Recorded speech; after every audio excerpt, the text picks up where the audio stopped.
Before bullets ever flew and borders were redrawn, the first shots against fascism were fired by journalists like Gina Lombardi with ink, not guns.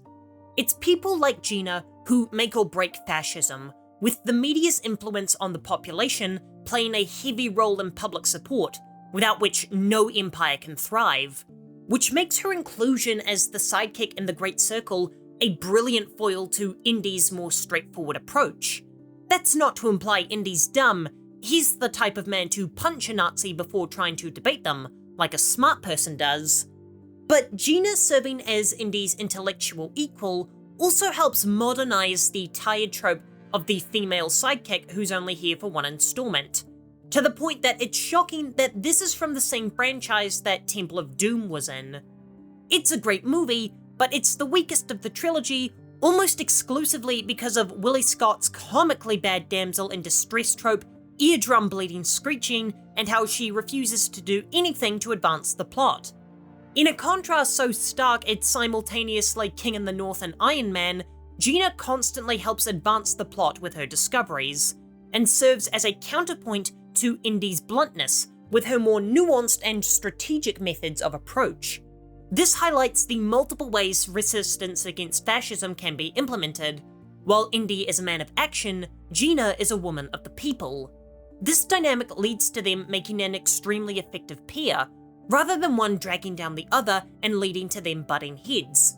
Gina's character also focuses on a subject that Indiana Jones really touched on regarding fascism, despite being the most anti-Nazi media franchise in existence barring Wolfenstein. The true story of the Nazis is told from the perspective of the people they oppressed, and Indiana Jones really deals with that aspect of their totalitarianism regime. Oftentimes in the films, it felt like you could have realistically replaced the Nazis with their own fictional organization, like the Templars from Assassin's Creed or something. Of course, despite the surprising brutality of the original trilogy, it would have been a rope bridge too far to depict people in the ghettos in those films. But of course, getting into the more disturbing details of the Nazi Party is far beyond the scope and tone of the franchise. But the Great Circle's interactive nature gives an excellent excuse to explore more of the Nazis' pre-World War II crimes, and characters like Gina perfectly illustrate their totalitarian crimes and suppression of information. Although I do acknowledge that Mussolini and Hitler were extremely different types of evil, however, both shared the crime of media suppression and the spread of propaganda. The inclusion of Gina expands the scope of Indiana Jones beyond an adventure franchise and begins to explore the dangerous social and political landscape in pre-World War II Europe. By framing her as a victim of the persecution against journalists in fascist Italy, it shows how the Axis powers were able to garner so much support from their population, through manipulation of the truth and controlling the narrative. In pre-internet times, this was extremely effective, as the only sources of information you had were the government and the journalists, and in those more unenlightened times, the government seemed like the more honest of these two. However, in 1925, the Italian media was turned into a propaganda machine after the law placed the newspaper under the control of the state, meaning that since the game takes place in 1937, Gina would have joined a corrupt system with the intention of fighting back against the oppression, and was in turn labelled a dissenter.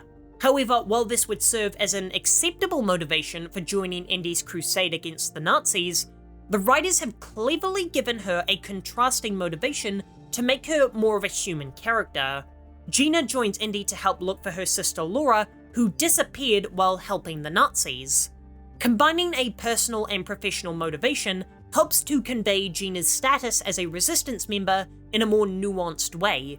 It goes beyond the standard motivations of, I'm helping the resistance out of duty, or I'm trying to save someone I love.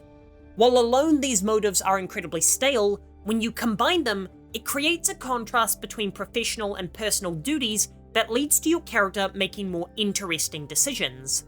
This is seen when Gina finds Laura, who froze to death in the Himalayas, subverting the Indiana Jones trope of everyone getting a happy ending as he rides off into the sunset.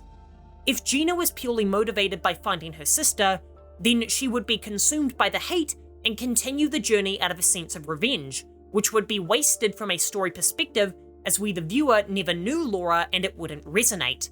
But because Gina has the secondary motive of duty as a resistance fighter and experience fighting against oppression, she's able to mourn her sister's loss but not lose herself. While there's a notable shift in her character after this moment, she doesn't become woeful or furious. She maintains her composure and continues on as Indy's equal. In fact, she becomes much more intimate with him as the Amazon chapter starts, which opens up another potential pitfall of this franchise of Indy whoring himself out to every single woman he meets in these movies.